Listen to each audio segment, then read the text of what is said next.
Hello friends, welcome to my YouTube channel.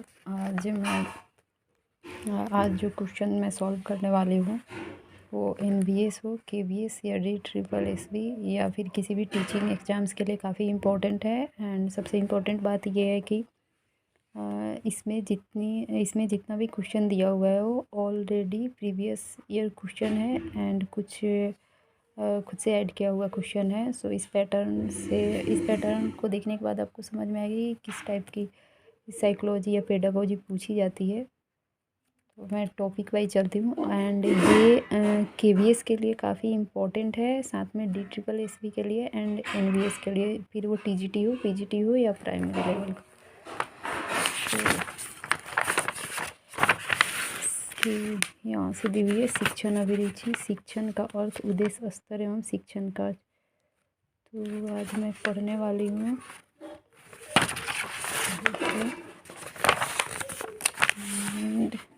यहाँ से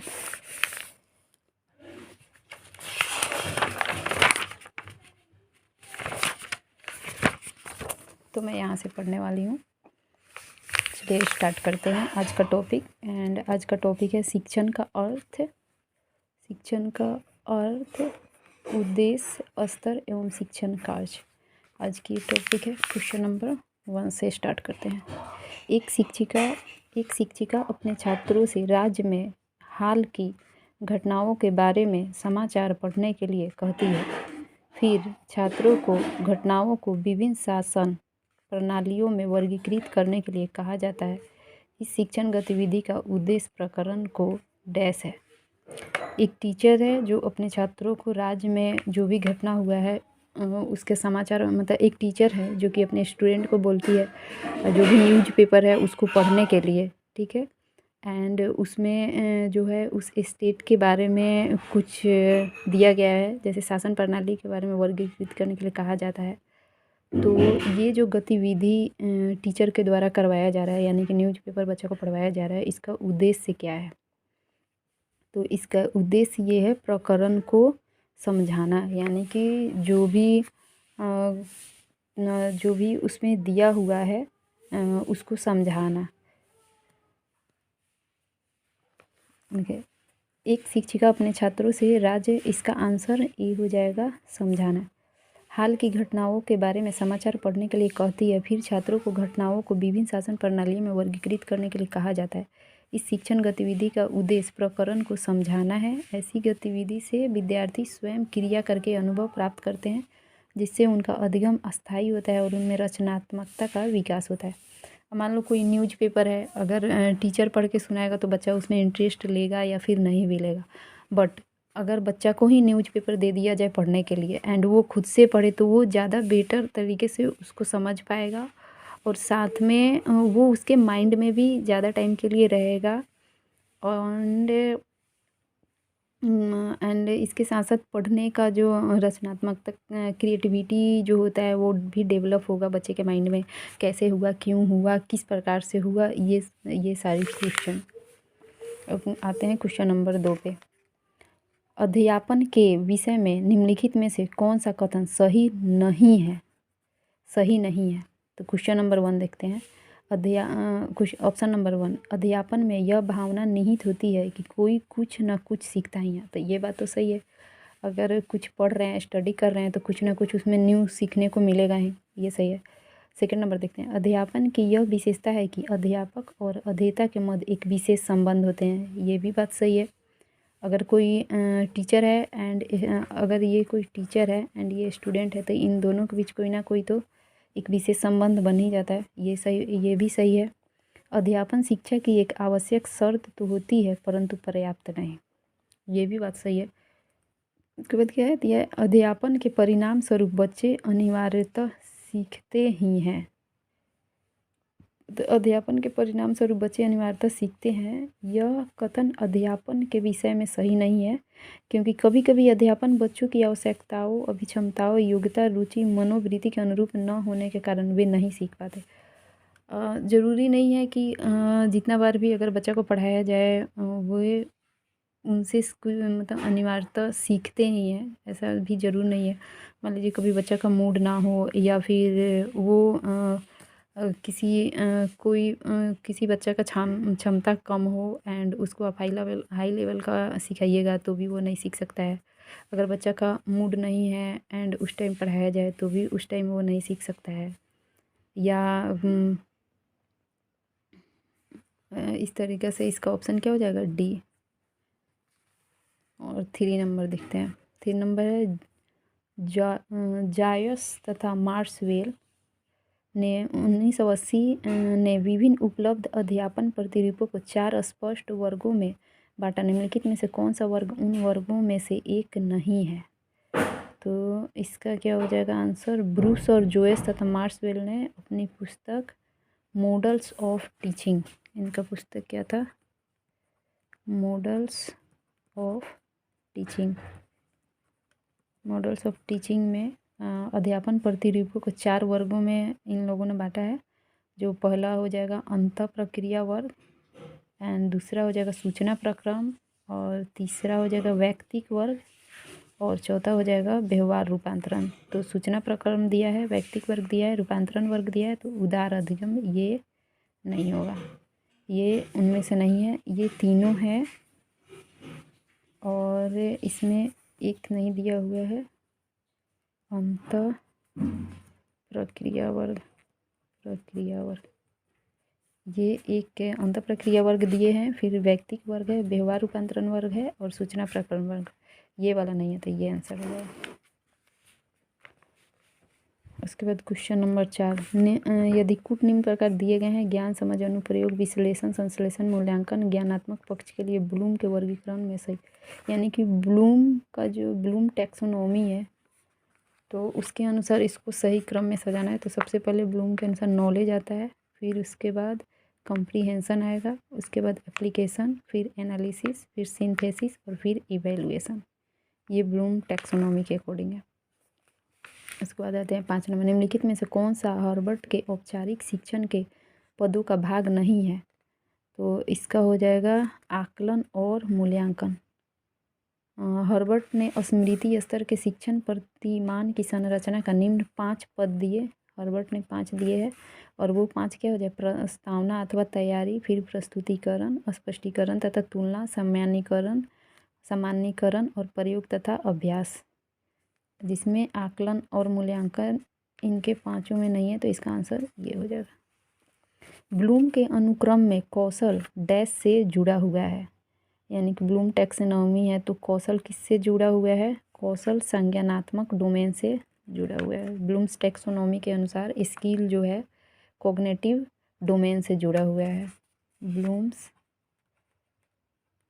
blooms के अकॉर्डिंग स्किल किससे जुड़ा हुआ है, स्किल कॉग्निटिव डोमेन से जुड़ा हुआ है, कॉग्निटिव डोमेन से स्किल जुड़ा हुआ है ब्लूम्स के अकॉर्डिंग। उसके बाद आते हैं 7 नंबर क्वेश्चन दिया हुआ है, संज्ञानात्मक डोमेन के किस चरण से नीचे दिया गया प्रश्न संबंधित है? क्या निरंतर हाथ धोने से डायरिया रोगों की घटनाओं में कमी आती है? इसका क्या हो जाएगा, समावेशन या संश्लेषण। उपयुक्त दिया गया प्रश्न समावेशन से संबंधित है। समावेशन में विभिन्न तत्वों का भागों को क्रमबद्ध करके समग्र की रचना करना सम्मिलित होता है। और 8 नंबर देखते हैं, प्रभावी डोमेन में डैश के स्तर पर संक्षिप्त ज्ञान बनाया जाता है। प्रभावी डोमेन के अंतर्गत वे उद्देश्य आते हैं जिनका संबंध भावों, दृष्टिकोणों, मूल्यों, संवेगों, मनोवृत्तियों, रुचियों आदि से होता है। इसलिए इस डोमेन में संक्षिप्त ज्ञान पर बल नहीं दिया जाता है, यानी जो प्रभावी डोमेन है उसमें संक्षिप्त ज्ञान पर बल नहीं दिया जाता है, तो इसका आंसर डी हो जाएगा। ये KVS PRT में पूछा गया है क्वेश्चन 2017 का। उसके बाद सुश्री शैलजा जो कक्षा 5 की अध्यापिका है, अपने विद्यार्थियों से शैक्षिक उपलब्धि तथा सामाजिक व्यवहार संबंधी उच्च अपेक्षाएं रखती है। उनके अनुसार यह महत्वपूर्ण है कि कक्षा का परिवेश स्नेही हो, प्रोत्साहित करने वाला हो तथा बच्चों की आवश्यकताओं के प्रति संवेदनशील हो। अपने विचारों में वह दृढ़ है, परंतु कक्षा संबंधी नियमों का तर्काधार देने में थोड़ा समय लेती है। उसका विश्वास है कि जब विद्यार्थी नियमों का उल्लंघन करे तो उन्हें दंड मिलना चाहिए, परंतु वह ऐसी सज़ा देना चाहती है जो उचित हो परंतु बच्चे अवमानित अनुभव न करें। तो इसका आंसर हो जाएगा उन्मुक्त। उन्मुक्त वातावरण वाली कक्षा में शिक्षक एक सर्वमान्य बौद्धिक नेता के रूप में शिक्षार्थियों को नेतृत्व प्रदान करता है। उसका शिक्षार्थियों पर कठोर नियंत्रण नहीं होता है। यहाँ पे जैसे बोल रही है ना कि दंड मिलना चाहिए परंतु ऐसी सज़ा देना चाहती है जो उचित हो परंतु बच्चे अवमानित अनुभव न करें। वह उनकी ज़रूरतों व समस्याएं समझकर उनका मार्गदर्शन करते हुए शिक्षण कार्य संपादित करता है। यहाँ पे उन्मुक्त हो जाएगा। ये भी KVS में पूछा हुआ है। उसके बाद उद्देश्य। इस इकाई के पूर्ण होने पर शिक्षार्थी कहानी की मुख्य घटनाओं का व्यवहार शुद्ध रूप से संक्षिप्त में कर सकेंगे। यह किस ज्ञानात्मक उद्देश्य से संबंधित है? तो ये हो जाएगा समझ से। अगर कोई भी इकाई है जो कोई कहानी की घटना है और उसको बाद में बच्चा सुनकर संक्षिप्त शुद्ध रूप में व्याकरण का संक्षिप्त कर सके तो ये समझ का है, क्योंकि वो जब पहले समझेंगे तभी तो बाद में एक्सप्लेन कर पाएंगे उसको। बिना समझ के कैसे एक्सप्लेन करेंगे। उसका क्वेश्चन नंबर 11, निम्नलिखित में से कौन सा कथन किसी विषय के अध्यापन के एक पक्ष के रूप में उद्देश्यों से संबंधित नहीं है? एक पक्ष के रूप में उद्देश्य से संबंधित नहीं है तो इसका हो जाएगा उद्देश्य व्यापक और सामान्य होते हैं। किसी विषय के अध्यापन के एक पक्ष के रूप में उद्देश्यों की निम्नलिखित विशेषताएं होती है। उद्देश्य तात्कालिक तथा प्राप्य होता है। उद्देश्य विषय वस्तु के चयन के लिए संदर्भ प्रदान करता है एंड संभावित उपलब्धि के साक्ष्य बिंदु होते हैं।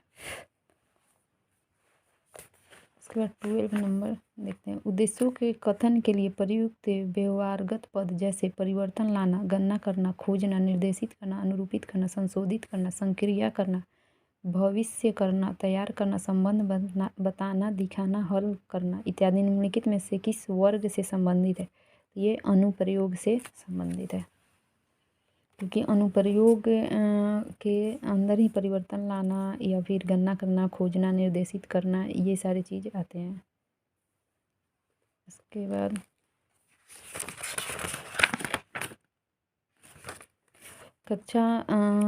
कक्षा 5 के विद्यार्थियों को वर्ग का प्रत्यय पढ़ाने के बाद एक शिक्षक ने 2 प्रश्न दिए।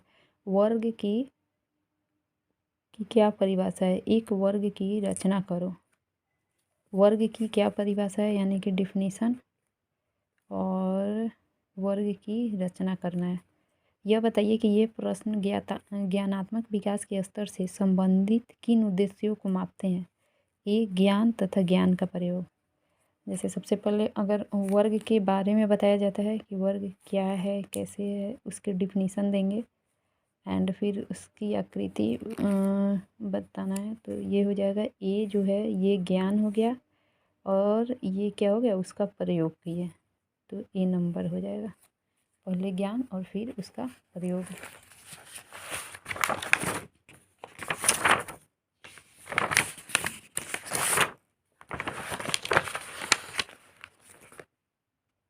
क्वेश्चन नंबर ये देखते हैं। सिनेमा क्लिप को देखने के बाद कक्षा में छात्रों के अध्ययन को सुनिश्चित करने की उपयुक्त विधि क्या है?